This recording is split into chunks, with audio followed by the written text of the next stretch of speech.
This month on 219 West, high noon for health care. The president's insurance mandate goes before the Supreme Court. And tofu on the training table. People here vegan, they're waiting to see somebody who's skinny or sickly looking or not muscular. Plus, Greek migration.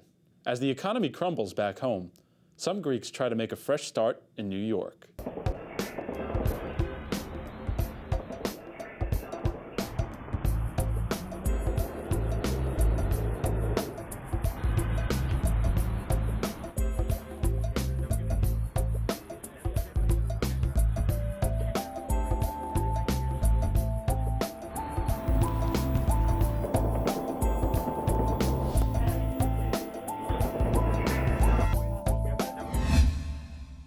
Welcome to 219 West.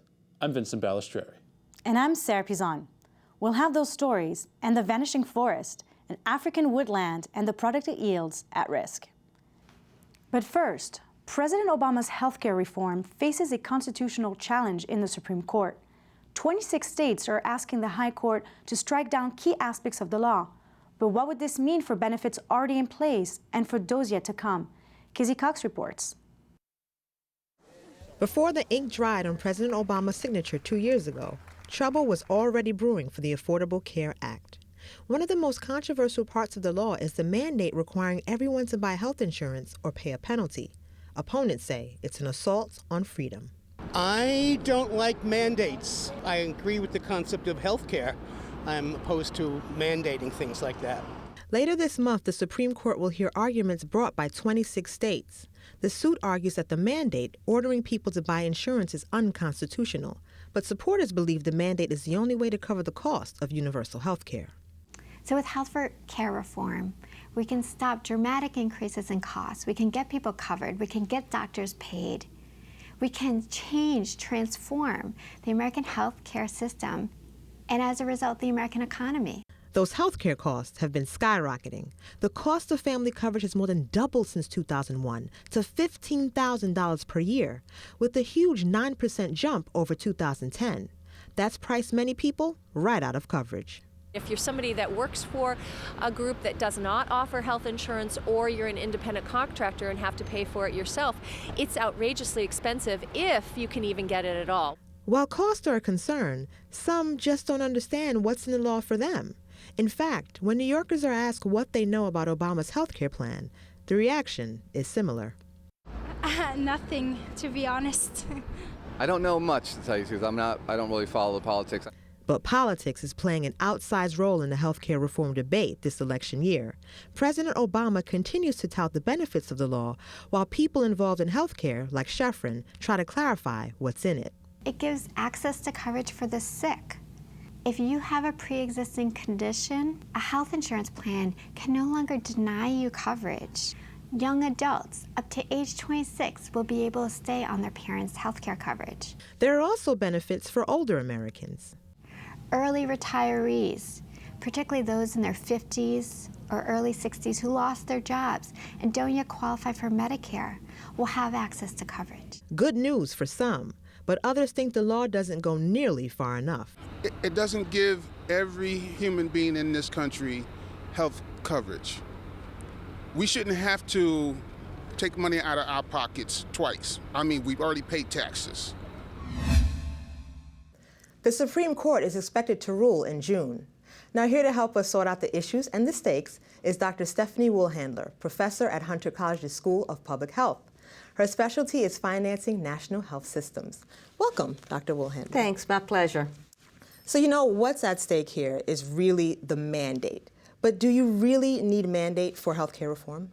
Well, the best part about the Obama health reform was the Medicaid expansion, that they're going to add 15 million people to the rolls of Medicaid. Now, Medicaid is a very bad type of insurance, but it's a whole lot better than having no insurance. Unfortunately, with or without the mandate, the Obama reform is going to leave about 23 million Americans completely uninsured when it's fully implemented. So what's pretty clear is the Obama reform is not a solution to healthcare problems in the United States, whether or not the mandate is upheld by the Supreme Court. Well, I mean, we do have the healthcare reform that we have now. So what happens if the mandate actually falls? All we're left with is the Medicaid expansion? All we're left with is the Medicaid expansion, and to be honest, we're probably left with the best and most important piece of the Obama reform legislation.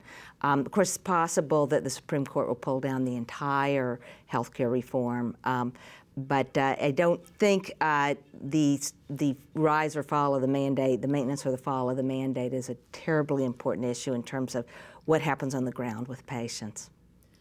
So the Obama administration has actually said if the mandate falls, the whole bill falls, the whole act. So what do you think that means for reform in the future? Well, that may be true, it may not. What the mandate is about is the government telling you as a private party that you have to hand over your money to another private party.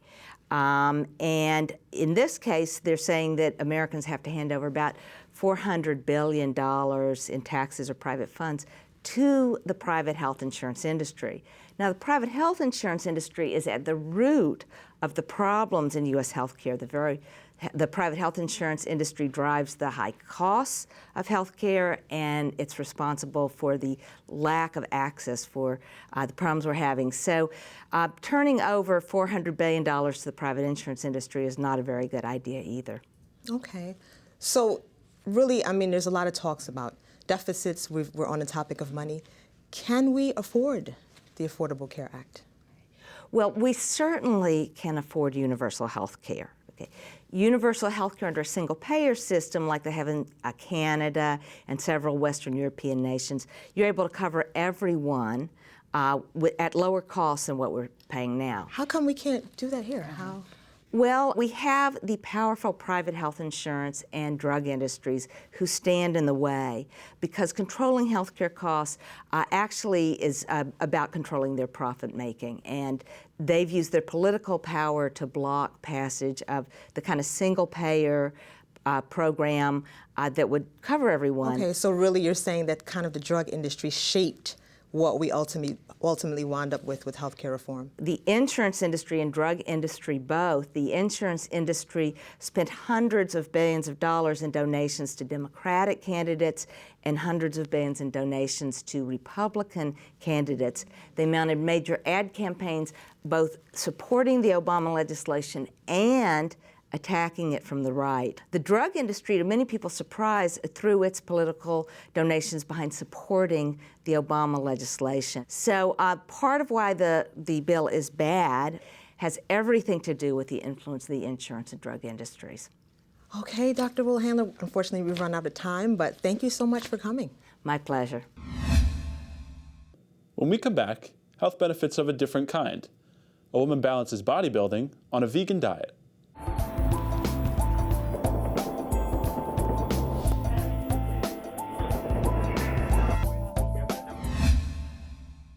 You have to eat meat to gain muscle, right? Think again. Sarah Kazadi has the story of one Brooklyn woman who has devoted her life to being a lean, green machine. Competitor number 14 from Brooklyn, New York, Jahina Malik. Jahina Malik is 123 pounds of pure muscle. Most of the time, you can find her in the gym chiseling her physique. But it isn't just for show. At 19, she saw a bodybuilding contest on TV. She's been competing professionally ever since. I hear a lot of people asking, why do I do it, or why do I put myself through it? It's the high I get on stage when I'm flexing and when I'm entertaining the crowd. Malik's 14th competition is at the end of March. She spent the 3 months before the show training and focusing on her diet. And while most of her opponents bulk up on beef, she will eat tofu. The soybean product counts for almost 90% of Malik's strictly vegan diet. The 32-year-old was born to vegan parents and has been vegan her entire life. People hear vegan, they're waiting to see somebody who's skinny or sickly looking or not muscular. So I blow people's minds away when they see me and knowing I'm a vegan and I'm bodybuilding and I have this much, and I was able to put muscle on like this. While training, Malik eats 6 meals a day from 6 a.m. to 11 p.m. As a vegan, she doesn't eat meat, dairy, or anything else that comes from animals. But a vegan diet alone isn't enough for her to physically match up to her competition.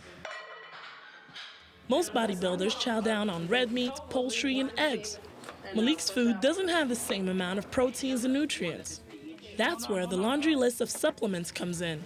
BCAAs, the silica, colloidal silver, vitamin C, B12, B complex, calcium, magnesium, zinc, vitamin E. All the supplements may help level the playing field, but a vegan diet still poses a challenge for athletes who need all the energy they can get.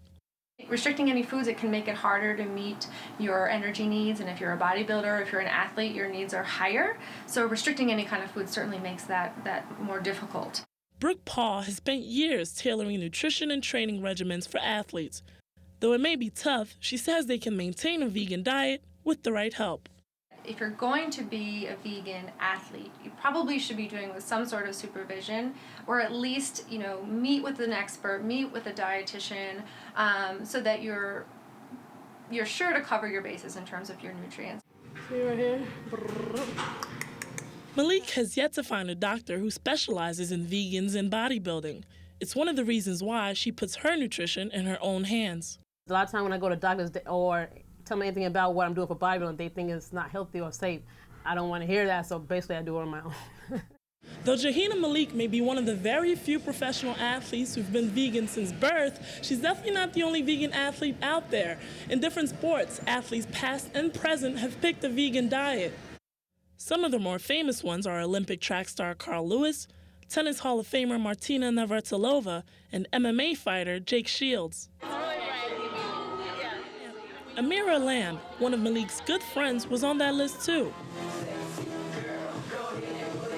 But after 10 years as a vegan, the exercise instructor and personal trainer changed her diet.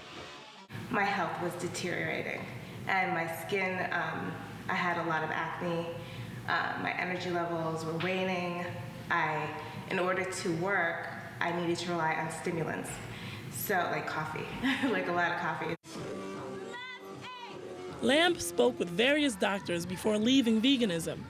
After learning more about the diet's possible dangers, she founded Holistic Hottie, a nutrition company which uses whole foods and exercise to build healthy bodies. There's no people historically that actually survived that were vegan. Everyone has always been some type of carnivore or omnivore. Even if they were eating insects or eating dairy, veganism isn't natural, in my opinion. Though the opinions on veganism vary, one thing is for sure, this diet will cost you.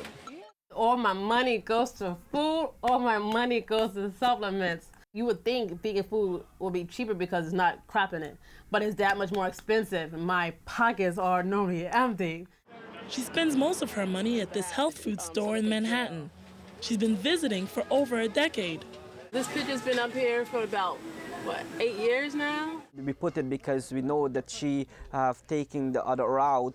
She's a vegan and she's bodybuilding and she looks good and she always fit. So as a loyal customer and a friend, we decided to put her there and, to support her. Though some people admire what she does, Malik is well aware of the stereotypes that come with being a female bodybuilder. They look like a man, let alone if they just have muscles, or guys think I'm scary. Guys think I could bench press them. Her muscles often draw stares, and people assume she takes steroids. Many bodybuilders openly use the muscle enhancers, which are not banned in the sport. Yeah, the majority are on it, but that's the choice. You ain't gonna find old natural Mr. Miss Olympia. That's how it is. I'm on natural, never use steroids, but of course the thought always goes in my mind. Yeah, if I were to, I would be looking like a beast. The goal is to look like a winner on March 31st. The show is quickly approaching, and they'll put all of her training to the test. Sarah Kazadi for 219 West. After the break, crisis on 2 continents. Trees disappear in Mozambique. Austerity and lack of jobs forcing many young Greeks to come to New York.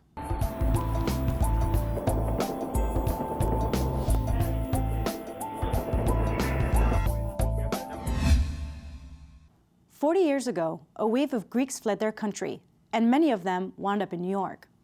Another migration is unfolding today. Back then, the crisis was political. Now, it's economic. Melissa Noel has the story. 21-year-old Amalia Contesi decided not to return home to Greece after completing her undergraduate studies in London. Instead, Contesi came to New York last September and began graduate studies at Columbia University. She is one in a growing number of young Greeks who are leaving home due to the economic crisis that has struck their country. I think it's really hard. I mean, most of my friends are still in university, but even for them it's very frustrating because they're graduating now and they're very uncertain as to what to do. Most of them never wanted to leave Greece, but now they're considering graduate studies abroad and looking for a job abroad. Greece's unemployment rate has soared to 21% since the crisis began. As a result, young Greeks like Contesi have little to no hope in finding work in their home country. Instead, they are forced to try their luck in other countries like the United States, Australia, and England. Stathos Gogoris, a professor at Columbia University, is the president of the Modern Greek Studies Association. Gogoris says that there's no doubt that young Greeks between the ages of 18 and 24 are affected the most by the crisis. This is a migration that's might even not even call itself a migration. It's more the desire to leave the country because it's impossible to continue to live there. Amalia Contesi is currently working on a project about Greeks who are returning to the United States. She found that not only are these individuals seeking employment, they are also building new lives here. If you go to the communities in Astoria and even in Manhattan, you'll hear a lot of people who weren't here a year ago. They just returned because things in Greece were too hard and they had the family they needed to help. And there is this duty, I need to help my family, I need to do something for those people, so I'll come back here and I'll do my best. For some older Greeks, this new migration is reminiscent of their experiences in the 1960s. After graduate school, 18 years old kid, I went to the ship, Major Marine, cargo ships, and I was making $96 a month. So I came to New York City and I jumped the ship. So I stay and then I find a job. I find a job working as a painter, working outside on the scaffolds, making $100 a week. Theodore Manis came to the U.S. 42 years ago. He is the founder of Olympiacos Fan Club, a soccer club in Astoria. He says the neighborhood has seen an influx of young Greeks. We do see a lot of kids coming from Greece here, but the opportunities, they're not the same. But the good thing about is they're educated. They're more educated than what we have when we came here. And they're educated, and hopefully with the education they will be able to find the jobs and to survive. Greek parents are even moving younger children to the U.S. to help them prepare for the future. St. Demetrios, a Greek-American school in Astoria, receives at least half a dozen calls a day from parents. The school will need more teachers and computers to accommodate new students by the start of the next school year. But with the U.S. struggling with its own jobless numbers, Gogoris says that education may not provide the same jobs that it would in a more ideal economy. I think it's unlikely that this youth can find work in what they're skilled at. That is very traumatic, and it's also it's sort of unacceptable because these people have spent already a good part of their life and their family's resources to learn certain skills which they cannot use. But they also cannot use them in Greece. This is why they're leaving. I don't think it will get better before 10 or 15 years. And I only want to go back on my own terms. And I think that's the feeling of most people who are away right now. We've worked a lot and we keep working, and we don't want to just throw all this away. I'm joined in studio by Dodi Siantar, an adjunct professor at the CUNY Graduate School of Journalism. She's written about the Greek debt crisis for Time magazine and Fortune.com. Dodi, thank you so much for joining us. You're welcome. So let's start with the recent austerity measures that were passed. So in order for Greece to secure a second bailout, they had to further impose pension cuts and other spending cuts. How do you think that will affect Greeks now? Well, they're not going to be happy about it. They've already been through 2 years of really tightening their belts. A lot of people have experienced cuts in salaries. Pensions have been cut already. This is a second wave of them. And they've been hit by a lot of tax bills. I don't know how much more the public's going to be able to endure and get through it, frankly. I think it's really almost being pushed to the edge. And what group do you think has been most affected by it? It's been pretty much across the board. I mean, pensioners for sure, because they get their monthly check has been cut. I don't know what the percentage was. Young people are being battered. 1 in 2 young people between the ages of 18 and 24 are out of work. 1 in 2. That's pretty huge number. Then you have people who are even in the public sector has been cutting back and freezing, or is going to begin that. Then you have even people in the private sector who've had job cuts or pay cuts, like of as much as 40–50%. And in addition to that, even there's some people in the private sector that haven't been paid for months. So you add all that together, and then getting on top of those, scrunching your paycheck, you're getting tax bills that you didn't get before. And that's not much left over. Well, Greece currently has an unemployment rate that's about 21%. How do you think the bailout will affect that? I don't think the bailout's going to impact the unemployment rate directly at all. Most of that money from the bailout is, of course, to keep the state functioning, but a lot of it goes to just settling debt payments. And I don't think the Greek public will see much benefit of that, at least not immediately. So there have been a lot of people who have been leaving Greece in significant numbers. What do you think that means for Greek Americans and Greeks in different countries? Do you think that Greeks will continue to leave, and what kind of impact will that have on the countries that they go to? Well, in terms of the impact on Greece, I do think several will keep going, because especially young people, they've got nowhere to turn. I think you have a lot of people who might have been living overseas at one point and went back to Greece during the boom years that are saying, I'm pulling the plug, I'm going back because there's no future here. How much will that continue? Well, it sort of just depends on how things are going to turn in Greece itself.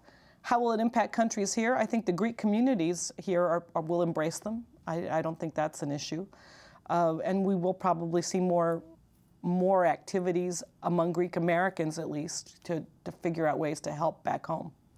And what are some things that Greek Americans are doing here to help those back home? The Greek Hellenic Cultural Center in Astoria held a concert to benefit the cultural center, but the vibe was, we've got to do something, and you could feel it, and the tickets sold out.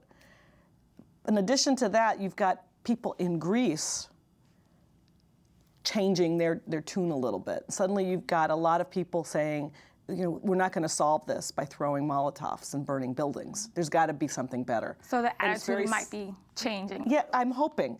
There's just a germ of it right now, but I think it's beginning. This second bailout is worth about 130 billion euros, which is equivalent to about $174 billion. Do you think that'll be enough money since the first one wasn't enough? Well, I think that goes to basic economics, because what's happened in Greece is sort of like the equivalent of someone who's got a really high credit card bill, and suddenly you get your pay cut, and you're still trying to pay off that bill. It's really difficult. It's the equivalent of saying, I'm going to go take out another credit card and charge that one up so I can pay off my previous one. What happens? You end up with 2 big debts. I think that's an interesting way to explain it, and an easier way for people to kind of understand what is going on. Dodi Siantar, thank you so much for joining us and helping us to understand this very complex issue. My pleasure. We'll be right back. Mozambique's Miamba woodland is home to more than 15 species of precious trees. They're the source of many medicines and skincare products we use every day. But the forest is under threat. Slash and burn agriculture, charcoal production, and logging could destroy the Miamba in as little as 2 years. Megan Eisen reports on the efforts to save the woodland without crippling the local economy.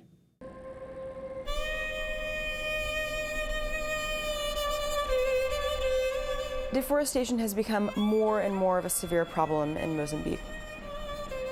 Timber companies are extracting old-growth tropical hardwoods at an alarming rate.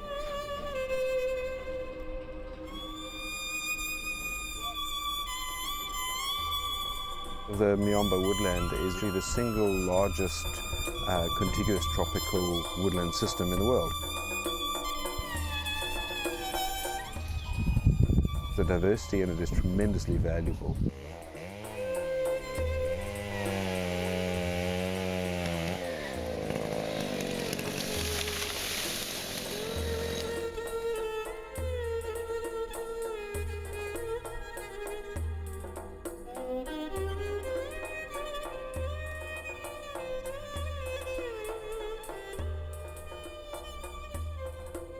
You can't play a clarinet that didn't come from here. You can't get a really good quality skin oil, if you want a natural one, that didn't come from here.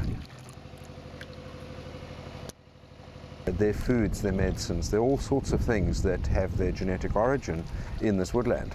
And if we lose that, well then it's gone. There are a lot of potential ramifications with the levels of deforestation that are currently happening. One of the most urgent ones is food security. In Mozambique, the government says a 30% increase in the price of bread won't be reversed. This comes a second day of riots, which have now claimed at least 7 lives. Another 288 people have been injured in the demonstrations against the rising cost of living. Water and fuel prices have also gone up.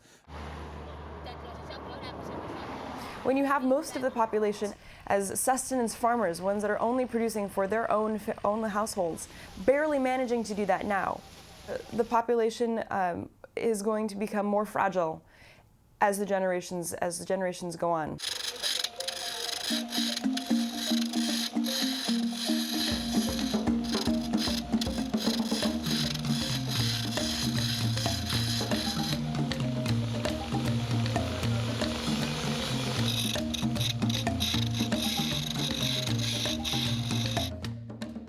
Mozambique Forest Centre is a collection of like-minded people to get everybody included in the conservation of Miombo woodland and forest.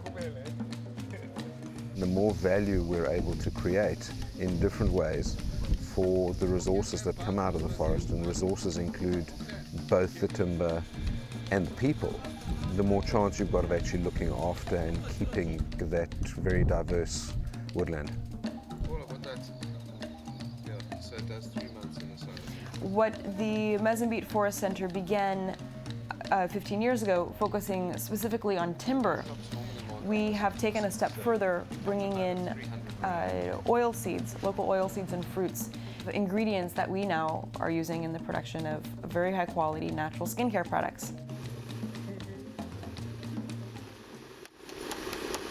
Some of the artisans who are making the wooden containers for our products, they make upwards of 10, 12,000 mets a month,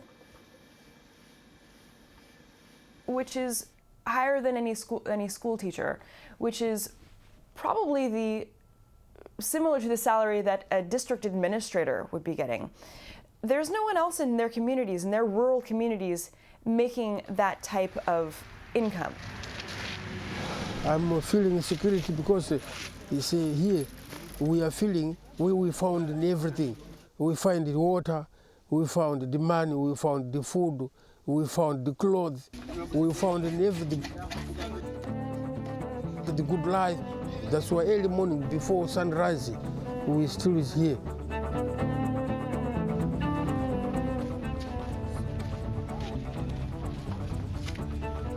We want this project to go up until time our children come working here. Their children come working here. That is our prayer. No? Different idea, different thinking. You know, that's the problem.